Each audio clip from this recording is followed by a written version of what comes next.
So welcome back, everybody. You know, people around the globe are just raving about the new Elvis movie by Baz Luhrmann starring Austin Butler.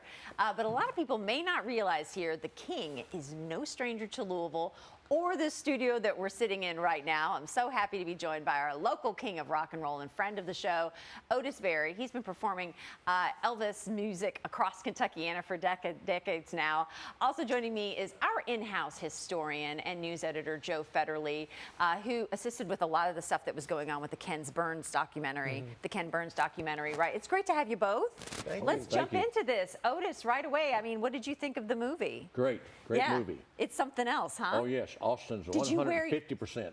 Did you wear the Elvis attire to see the movie? Yes.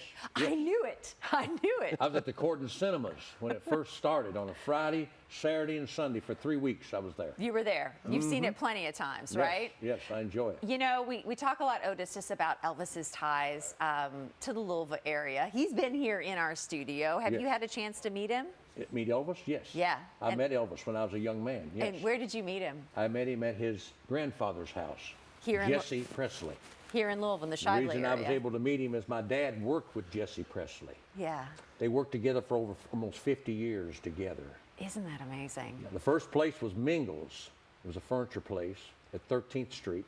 And then after that, they went to Columbia Manufacturing Company at 9th and Breckenridge. Yeah.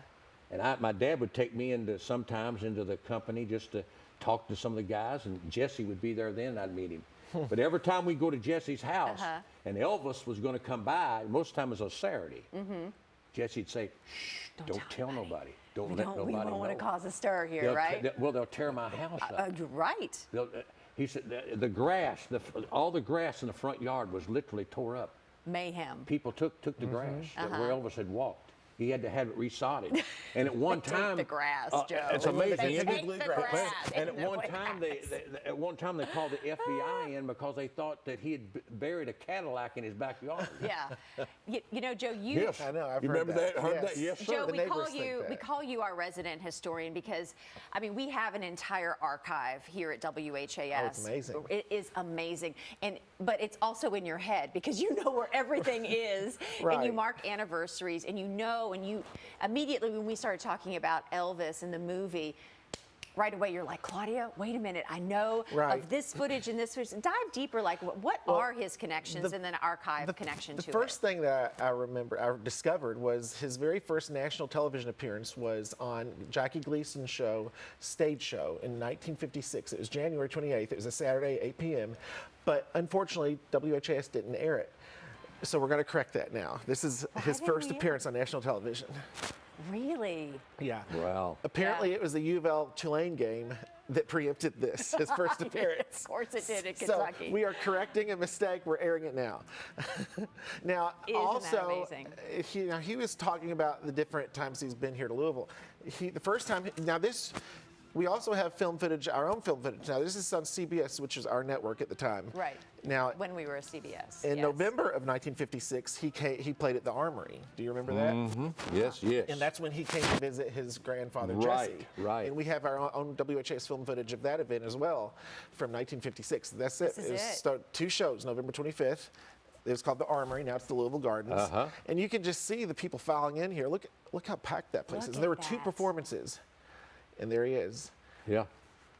Now, it's funny because that same visit afterwards, he went to visit his grandfather, Jesse, and he gave him a new Ford Fairlane 500. Right. And now it was a step-grandmother. It was his grandfather's wife, Vera.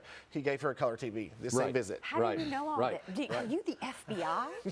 What are you doing? What is going on? This was a big month for Elvis because this was November of 1956. That was the month his first film just came out, just 10 days earlier. Right. Love Me Tender. Is that when you were, is that the same time? Yes. Look at all this coming together, full circle moment. moment. So this is the same month that you met him. I met Elvis, yes. It is, yeah. So you're a young guy. I mean, you were a kid probably. Right, I was a kid, but I've seen him even other times because my dad and Jesse was together on a lot of Saturdays because my dad would work in his house, you know, for him and help him with things, and they'd work together. Joe, I'm curious about like the condition of the footage when you find it, right? Like then how do you transfer it, right? It looks It looks great. Right. I mean, from 60 years ago, it looks Yeah. wonderful. I mean, that's the great thing about film. They say Yeah. film actually ages better than video. I mean, as long as it's kept in a safe, dry place. And we've done that over the years. And I'm very thankful for everything Right. looking as nice as it does. In 1974, that's the next archival footage we have. In 1974, he was able to be here. And he actually stayed at, we actually have footage of him leaving his hotel. And yeah, we at the go. roadway inn. The Does anybody remember the roadway inn? Is that That's where he Breckenridge stayed. Lane? And we have footage of him leaving the roadway inn, going to Freedom Hall that day. And it was Did we have a 1974. reporter out covering this? Obviously, That's right, He was yeah. in town, and they were That's right. watching his arrival to and from the hotel. Oh yeah, it was There pretty we go. good. he There is. it is, right there. There's Elvis. Look at that. And this was one of his many appearances. He was here in 1955, the year before what we just showed at the Rialto Theater, in 56, 74. He also came back in 1977 and 1976. My mother tells me she was at one of those 70s performances, and she actually saw him one of the last times he was here. She said he put on a great performance. Right. I mean, everybody loved seeing him, not just the Las Vegas shows, Right. but I mean, Freedom Hall. I mean, everywhere he went, the Armory, Freedom Hall, Rialto Theater, everybody. Can you imagine was there. seeing somebody that big? Like when you think of just up the street here, what is the Louisville Gardens now? In a venue Right. like that, Just blocks away from us. just blows my mind. Right. I Right. mean, the two different performances. I'm sure he had, people who wished it was 3 or 4. Yeah. It was a Sunday, right, and right, people right. just love seeing him.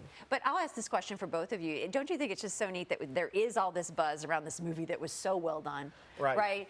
And it's kind of bringing it for full circle again that we're Yes. realizing. I think many of us have forgotten his connections to Louisville. Well, remember the song he also sang, Bill Monroe's "Blue Moon of Kentucky"? Blue Moon of He had a Kentucky. heart for That's one Kentucky. Maybe that Right. was because Yeah. of Jesse being Yeah. here. Right, right. And Muhammad Ali actually gave him a cape. And Yes, I he believe did. that's at the museum right now. Yes, Yeah. yes. He gave him a cape. He did beautiful. Yeah. And the Courier Journal is actually visible in the film. If you go see it, it's about probably 45 to an hour in. You can see the Courier Journal laying on the floor. Somebody walks on it. And that's when he was being really